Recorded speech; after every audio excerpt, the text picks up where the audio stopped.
명태균이 바로 오늘 윤석열 대통령 담화 직전에 또 글을 올렸네요. 제 경솔한 언행에 사죄합니다 라고 자신의 페이스북에 올렸는데요. 이것은 시점을 대통령의 담화 시점하고 딱 맞춘 거네요.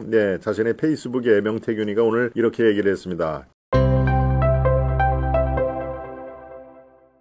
명태균 관련해서 지금 막 이제 얘기가 나오죠. 당선 이후 명태균의 연락을 받았지만 부적절한 일을 하거나 감출 것은 하나도 없다. 또 명태균은 나에게 도움을 주려고 노력한 사람이지만 매정하게 하는 게 섭섭하겠다 싶어서 전화를 받았다 하는 얘기가 지금 막 이제 얘기가 나온 얘기입니다. 나에게 도움을 주려고 노력한 사람인 건 맞다. 명태균이. 그리고 매정하게 하는 게 섭섭하겠다 싶어서 전화를 내가 받은 것이다. 근데 부적절한 일을 한 적은 없다. 믿어달라 하는 얘기입니다. 경선 막바지 때 이 명태균에게 연락을 하지 말라는 얘기도 내가 직접 했었다 하는 얘기를 이제 명태균 얘기가 바로 이 김건희 여사의 국정 개입, 국정농단 이것이 어느 정도 벌어졌는지를 명태균 이른바 명태균 사태를 통해서 집중적으로 지금 이제 묻고 답할 예정으로 있을 겁니다. 속보를 중심으로 여러분께 전해드리겠습니다. 명태균 관련해서 부적절한 일을 한 적도 없고 감출 것도 없다. 도움 주려고 했던 사람이기 때문에 전화는 내가 받았다. 또 여론조사 해달라고 부탁한 적 결코 없다 하는 얘기입니다. 그러니까 명태균 관련해서 지금 집중적으로 질문이 이어지고 있는 상황인데요. 명태균하고 전화통화를 했다는 것은 대통령 취임 이후 또는 당선인 신분으로서 이 전화가 오면은 전화는 내가 받아줬다 하는 내용을 지금 얘기를 해드린 거네요. 명태균뿐만 아니라 수백 명에게 나는 조언을 들었다. 그래서 특별하게 명태균 관련해서 부적절한 것은 나는 없다고 생각한다. 명태균만 내 주변에서 이래라 저래라 조언을 한 게 아니라 수백 명, 수천 명이 나에게 조언을 했기 때문에 그것은 특별하게 명태균이 그렇게 큰 문제가 되는 상황인지는 몰랐다 하는 얘기입니다. 명태균이 바로 오늘 윤석열 대통령 담화 직전에 또 글을 올렸네요. 제 경솔한 언행에 사죄합니다 라고 자신의 페이스북에 올렸는데요. 이것은 시점을 대통령의 담화 시점하고 딱 맞춘 거네요. 자신의 페이스북에 명태균이가 오늘 이렇게 얘기를 했습니다. 저의 통화 녹취를 폭로한 강혜경은 의붓 아버지 병원비 명목으로 2천만 원을 요구했고 운전기사 김씨는 비례대표 국회의원을 요구하며 협박했다. 그러니까 명태균은 자신이 데리고 있던 사람들한테도 또 자기는 협박을 받았다 이렇게 얘기를 했군요. 통화 녹취를 폭로한 강혜경, 여러분 얼굴을 아시죠? 강혜경은 의붓 아버지 명목으로 병원비 명목으로 자신에게 2천만 원을 요구했고 운전기사 김씨는 비례대표 국회의원을 요구하며 협박했다. 운전기사가 비례대표 국회의원 자리를 내놔라 이렇게 얘기를 했다는 건요. 오늘 오전 9시 25분쯤에 담화가 바로 시작되기 전이죠. 자, 여기 이렇게 제 경솔한 언행에 사죄를 한다. 지금 여기 이 전문이 나와 있네요. 언행 때문에 공개된 녹취 내용으로 마음에 상처를 입으신 분께 진심으로 사죄드립니다. 녹취를 폭로한 강 씨는 의붓 아버지 병원비 명목으로 2천만 원을 요구했고 운전기사 김 씨는 비례대표 의원을 요구하며 협박했습니다. 자신을 협박했다는 얘기이기 때문에 저의 경솔한 언행을 사죄를 합니다라고 명태균이 지금 얘기를 했다는데요. 글쎄요, 참. 명태균이 대통령 담화 전 녹음 파일을 추가로 공개를 했습니다. 민주당이 잠시 전에 조금 전에 또 녹음 파일을 추가로 공개를 했는데 그 녹음 파일을 공개한 내용을 들어보니 명태균이 정진석, 윤상현 옆에 가면 게임도 안 돼. 선거법 위반 법정 구속 피할 방법이라면서 이게 한번 말씀을 좀 드릴까요? 민주당이 추가로 공개한 녹음 파일에 따르면 명태균은 2021년 8월 자신의 지인에게 윤상현 의원과 함성득 경기대 교수를 언급하면서 윤상현이가 얼마나 인맥 관리를 잘하는지 아냐라고 말했다. 이 명태균은 또 정진석이는 윤상현이 옆에 가면 게임도 안 된다. 권성동이 말도 못한다. 거기 가보면 장제원이는 근처도 못 간다. 내가 볼 때 윤석열 캠프 본부장 정도 되려고 하면 윤상현이 정도 돼야 할 수 있다. 예, 윤상현이를 꽤 윤상현하고 훨씬 더 친분 관계가 좋다는 얘기죠.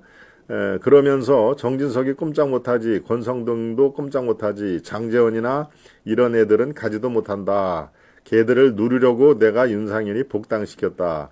윤상현이를 복당시킨 것이 자신이다 하는 얘기를 한 거군요. 그러니까 결국에는 내가 이 정진석이라든가 뭐 권성동 이거보다도 윤상현을 훨씬 내가 더 가깝다, 친하다. 그리고 윤상현이가 한 수 더 본다 하는 얘기를 이 녹취 파일에 통해서 얘기를 했는데요. 글쎄 저거는 저기에 등장하는 정진석, 권성동, 장제원 이런 이른바 친윤 1세대 원조 친윤들도 이름이 나오기 때문에 자신을 과시하기 위해서 나는 이런 사람들을 아주 잘 알고 있어. 그런데 이 사람들 이 내공은 내가 보기에는 이렇게 돼라고 마치 자기가 판정을 하는 듯이 그렇게 얘기를 하기 때문에 저는 뭐 큰 의미가 없는 녹취 파일로 보입니다. 그냥 주변 사람들 이렇게 많은 사람들을 내가 알고 있다 하는 그 정도니까요.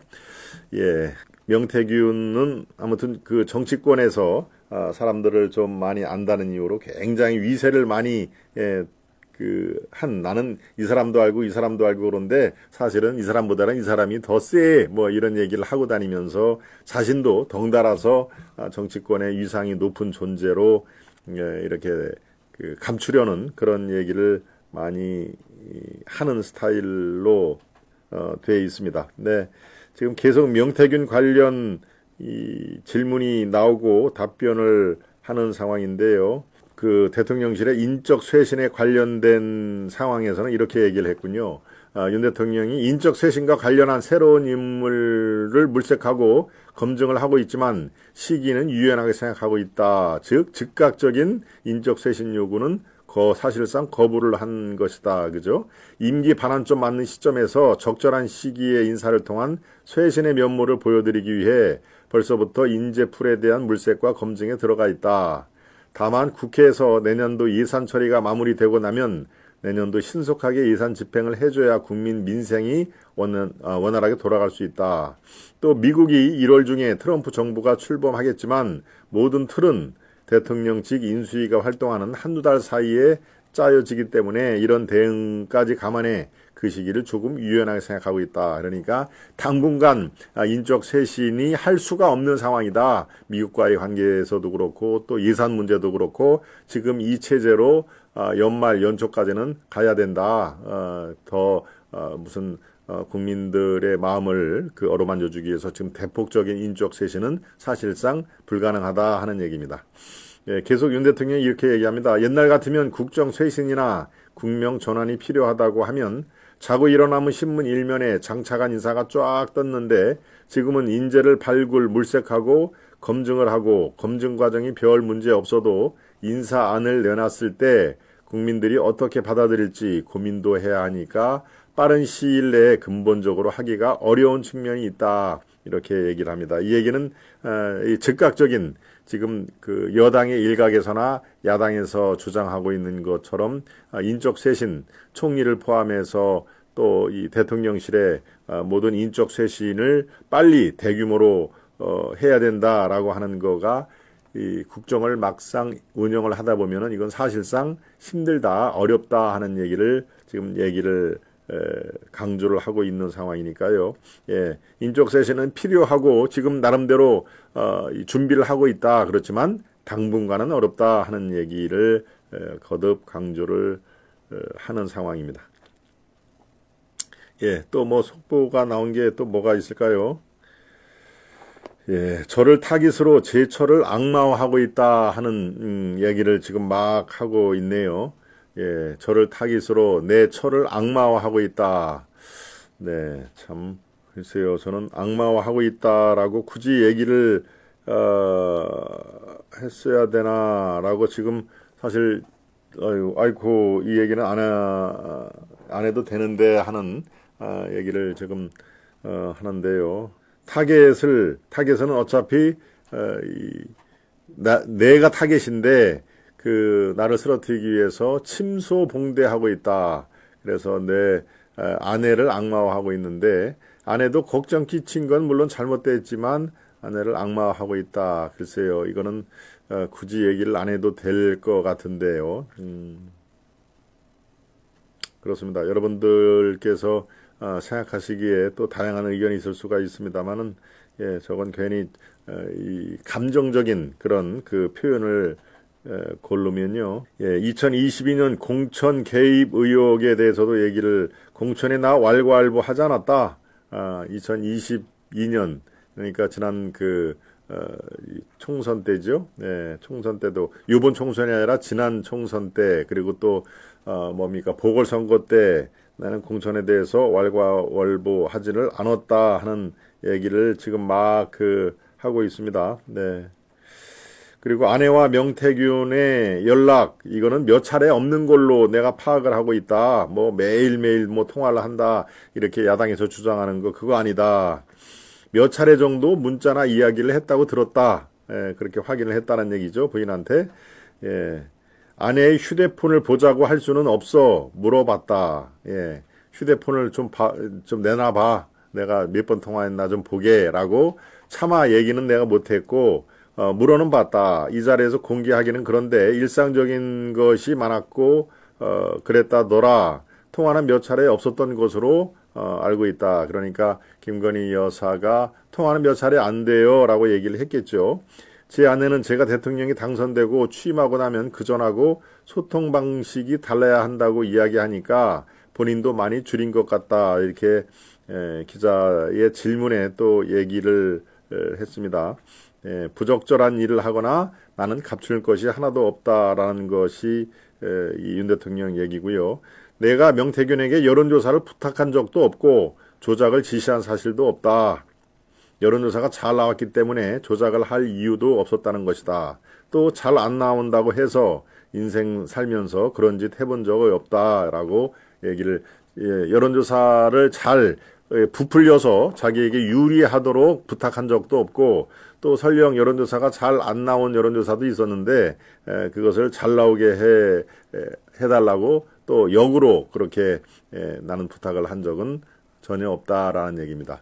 누구를 공천 주라 하는 얘기도 한 적이 없다 하는 얘기를 주로 지금 이제 기자들의 일문일답이 있는데요. 주로 이제 이 공천 관련해서 명태균 얘기, 그 다음에 김건희 여사가 어느 정도까지 개입을 했는지 그 얘기에 대해 집중적으로 질문이 이루어지고 있는 상황입니다. 네.